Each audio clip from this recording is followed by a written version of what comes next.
Hi everyone, Brett Garsed here.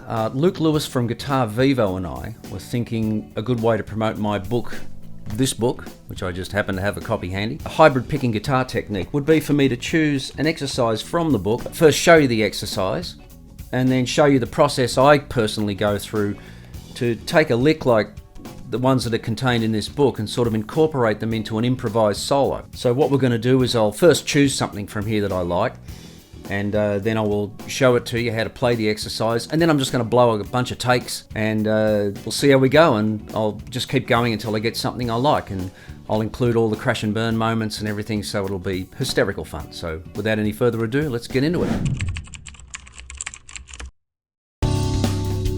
Okay, so I've had a look through the book and I'm going to go with exercise 46. So I like this particular one because you can either loop it as a lick or do what we're going to do with it here today, which is actually take it as just one moment we're going to insert into an improvised solo. It's pretty much based around A minor pentatonic, and I've borrowed heavily from the great Frank Gambale for this one. But anyway, first, here's the actual exercise from the book. I'll run you through how to play this particular exercise, and then after that I'll show you my method for sort of practicing how to insert it into an improvised solo. Okay, so we're starting on the 5th string, 12th fret, and it's basically an A minor 7 arpeggio.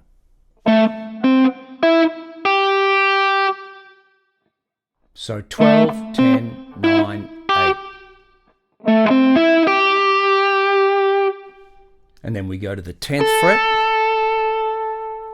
and then a 3-note per string lick on the 1st string.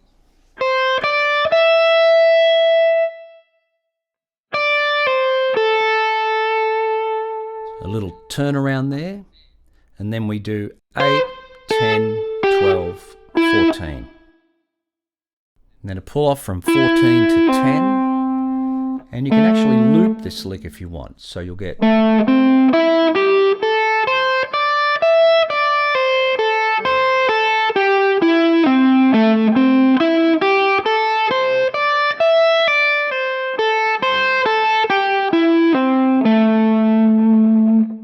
and a little faster.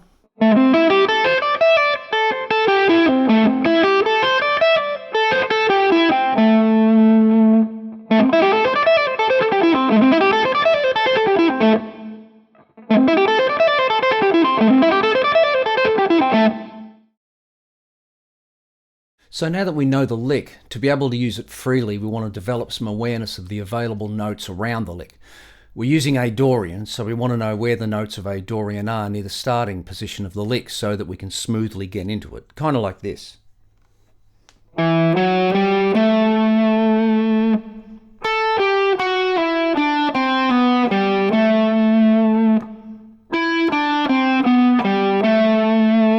This is all bearing in mind that the first finger we're going to use to play the lick will be our 4th finger, so everything we play has to kind of end up in that position.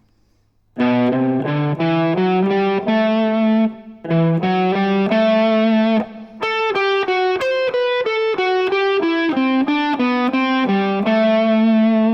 get the idea.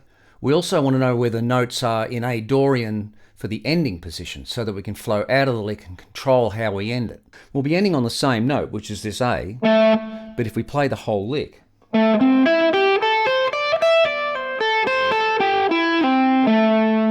we end with our 3rd finger. So anything we play after that will have to pretty much begin from that finger, if we want to play the entire lick, of course. So we'll be thinking in terms of this.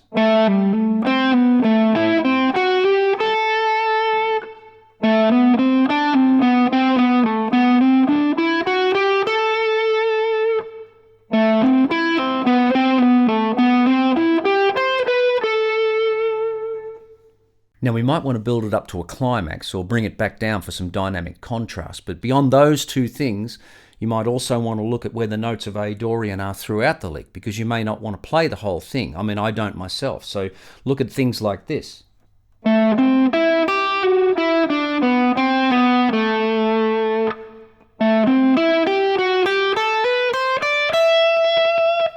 You may want to look at positions of A Dorian that the lick transitions through, such as this. So we're starting here on the 12th fret.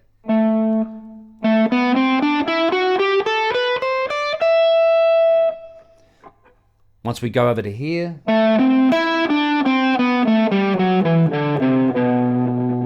all the way up to here.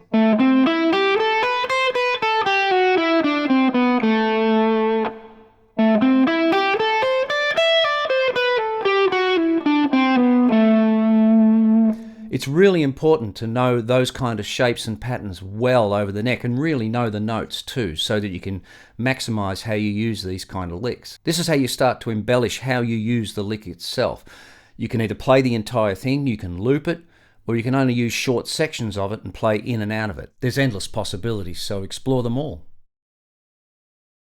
So here's where the trial and error starts. So I have to have my hand in this position to play the A-7 arpeggio, which is the beginning of the lick. So I'll start looking at lines that can lead me into that position. I'm basically thinking A Dorian here. So I could start down here at the 5th fret on the low string and build up.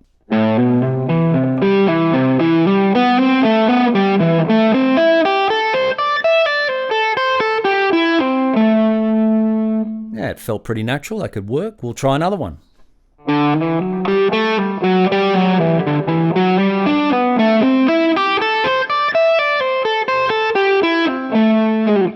Let's try something from higher up.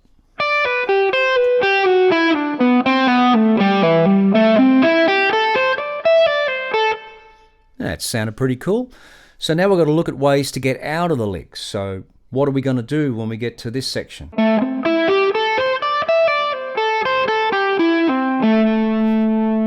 I mean, an obvious thing to do would be more pentatonics.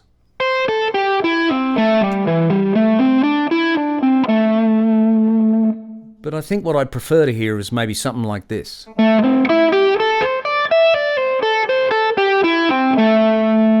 hammer on there, maybe try. Well, that could work. Let's try another one.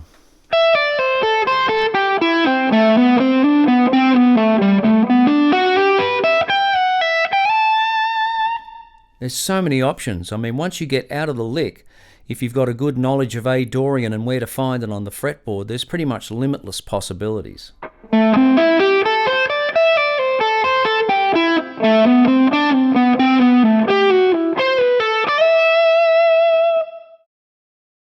So now that we know the lick and any melodic options before and after it, it's time to play over a backing track. And this is what I personally do to see where my creativity and my ears take me. Now, by doing this for a while, you start to develop your own favourite variations and even new licks. And in a year's time, you might find yourself playing something completely original that barely resembles the starting lick. And I really do encourage you to do that. Just keep going and morphing it into something that eventually becomes uniquely your own. All right, so I'll burn a take. We'll see what happens and see if we get lucky.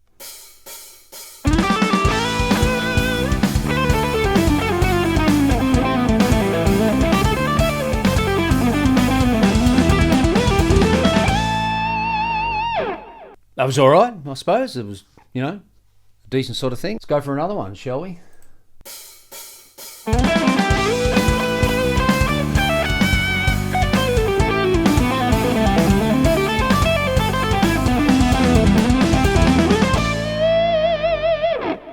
Well, I hated the end of that one. That sucked. So let's go again. Here we go.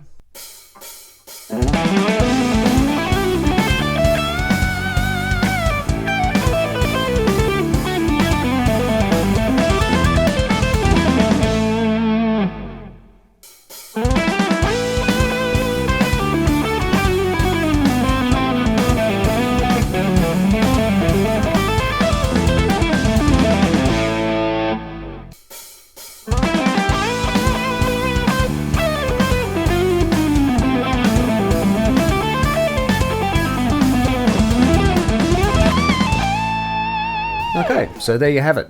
That's how I take exercises from a book like this, or any other book for that matter, and insert them into improvised ideas so that they're more usable than just simply being a one-shot lick. You can get my book from GuitarVivo.com, and it's available in hardcover like this, or it's in PDF format. Every exercise also has an accompanying musical example where I take the exercise and use it in an improvised solo similar to what I've done here. So I hope you enjoyed that. Happy practicing, and I'll see you soon.